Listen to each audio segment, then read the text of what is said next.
Плавательный бассейн закрытого типа понемногу приобретает свои окончательные формы. Уже в этом году кадеты смогут развивать свои физические способности не только на турниках, брусьях и футбольном поле, но и в воде. Необходимость в данном объекте заключается в том, что основной контингент выпускников кадетского корпуса, которые выпускаются из стен учреждения, поступают в высшие военные учебные заведения. И норматив по плаванию для поступления в данных вузов является обязательным условием.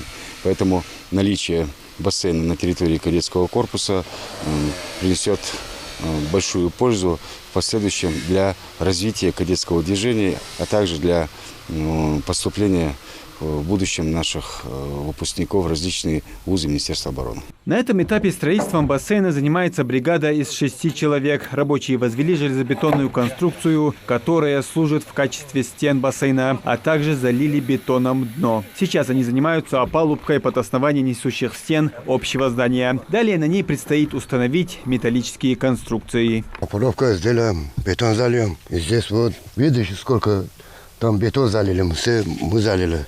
Мы сделали. В кадетском корпусе строится не просто бассейн, а целый комплекс. В здании напротив разместятся мужские и женские раздевалки, кабинеты инструктора и медика. Размеры чаши бассейна 25 на 8,5 и глубиной от 1,5 до 3 метров. Это позволяет проводить не только занятия по плаванию, но и заниматься дайвингом. Данный объект будет способствовать привитию первоначальных навыков плавания для кадетов и, соответственно, для подготовки их к последующему служению в составе военно-морского флота Российской Федерации.